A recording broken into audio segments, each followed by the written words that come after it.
ఓం నమో భగవతే రుద్రాయ.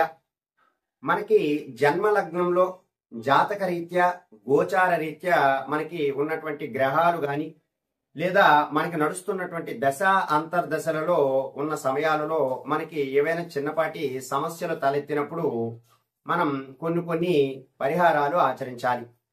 అయితే ఎక్కువ శాతము మనకి ఏదైనా గ్రహ సమస్య ఏర్పడుతున్నది అంటే వాటికి జపాలు చేయించడము గాని, దానాలు చేయించడము గాని, హోమాలు చేయించడం గాని ఇలాంటివన్నీ కూడా మనం సాధారణంగా చేస్తూ ఉంటాం. అయితే ఒక్కొక్కరికి ఆ జపదాన హోమాలన్నీ కూడా కలిసి వచ్చి వారికి ఉన్నటువంటి సమస్యలన్నీ కూడా తీరిపోయేటటువంటి అవకాశాలు ఎక్కువగా ఉంటాయి. కొంతమందికి ఆ ఫలితం వేగంగా వస్తే మరికొంతమందికి ఆ ఫలితం ఆలస్యంగా రావచ్చు.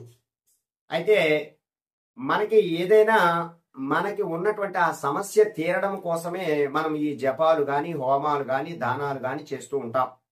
వాటితో పాటుగా ఇప్పుడు నేను చెప్పబోయేటటువంటి ఈ తాంత్రిక పరిహారాలను కూడా ఆచరించారు అంటే మీకు ఉన్నటువంటి ఆ ఏదైతే గ్రహ దోషాలు ఏవైతే ఉన్నాయో అవన్నీ కూడా తొలగిపోయేటటువంటి అవకాశాలు ఎక్కువగా ఉంటాయి. అయితే మనకి మన కర్మ ఫలితము ప్రకారము జరగవలసినటువంటిదంతా కూడా జరుగుతూ ఉంటుంది. కానీ దాని నుండి కొద్దిపాటిగా మనం తప్పించుకునేటటువంటి ప్రయత్నం కూడా మనం చేయవచ్చును. వాటికే ఈ యొక్క తాంత్రిక పరిహారాలు అనేటటువంటివి మనం ఆచరిస్తూ వస్తూ ఉంటాం. అయితే ఇప్పుడు మీరు మొదటిగా ఈ తాంత్రిక పరిహారము దీన్ని మీరు 4 అష్టమి తిథుల నాడు గాని, లేదా 4 ఆదివారాలు గాని, లేదా 4 అమావాస్య తిథిలో గాని మీరు ఈ యొక్క పరిహారం ఆచరించాలి. అయితే అష్టమి తిథులలో మీరు ప్రధానముగా కృష్ణపక్షం అంటే పౌర్ణమి వెళ్ళిపోయిన తర్వాత అమావాస్యకి దగ్గరగా ఉన్నటువంటి అష్టమి తిథులలోనే చేస్తే మీకు చాలా మంచి ఫలితాలు అనేటటువంటివి ఉంటాయి. లేదా 4 ఆదివారాలైనా సరే ఈ పరిహారం ఆచరించవచ్చు. లేదు అంటే 4 అమావాస్యలు, నెలకి మనకు ఒక్కొక్కసారి ఒక అమావాస్య వస్తుంది కదా, ఆ 4 అమావాస్య 4 నెలల్లో 4 అమావాస్య తిథుల్లో కూడా ఈ పరిహారం ఆచరించవచ్చు.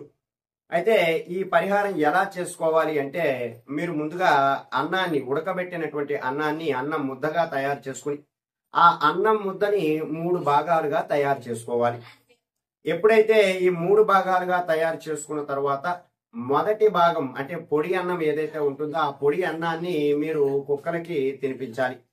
అలాగే రెండవ అన్నాన్ని మీరు పెరుగు కలిపినటువంటి రెండవ అన్నం అంతా కూడా తీసుకుని ఆ రెండవ అన్న ఆ భాగం అంతా కూడా మీరు కోతులకు తినిపించాలి. అలాగే మూడవ అన్నము ఏదైతే ఉన్నదో దానిలో కొద్దిపాటి నల్ల నువ్వులను కలిపి ఆ నల్ల నువ్వులు కలిపినటువంటి అన్నాన్ని అంతా కూడా మీరు దగ్గరలో ఉన్నటువంటి కాకులకి తినిపించాలి.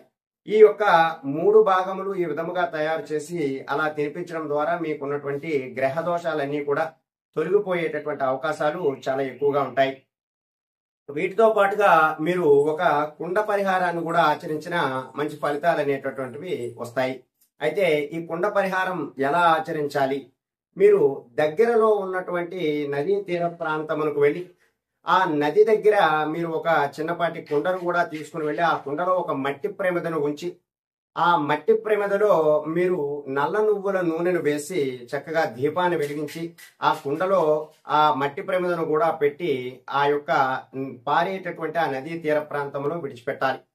ఇలా మీరు సుమారుగా ఎన్నిసార్లు చేయాలి అంటే ఎప్పుడు చేసుకోవాలి అనేటటువంటిది అది కూడా చెప్తాను.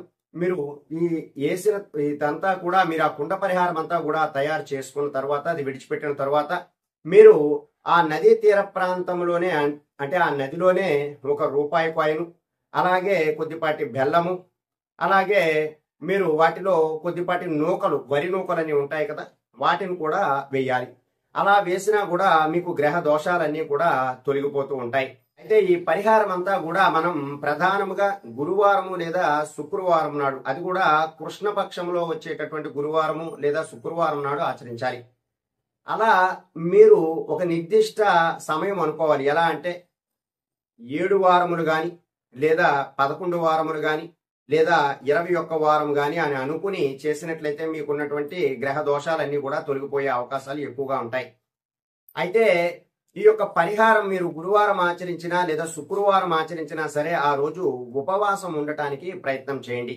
ఉపవాసం ఉన్న తరువాత మీరు సూర్యాస్తమయమైన తరువాత సాయంత్రం అంటే సూర్యాస్తం అయిపోయిన సాయంత్రం నుండి మీరు 7 గంటల మధ్యలో అంటే మరీ చీకటి పడకుండా ముందుగానే సూర్యాస్తం అయిపోయిన వెంటనే మీరు ఆ నదీ తీర ప్రాంతం దగ్గరికి వెళ్తారు.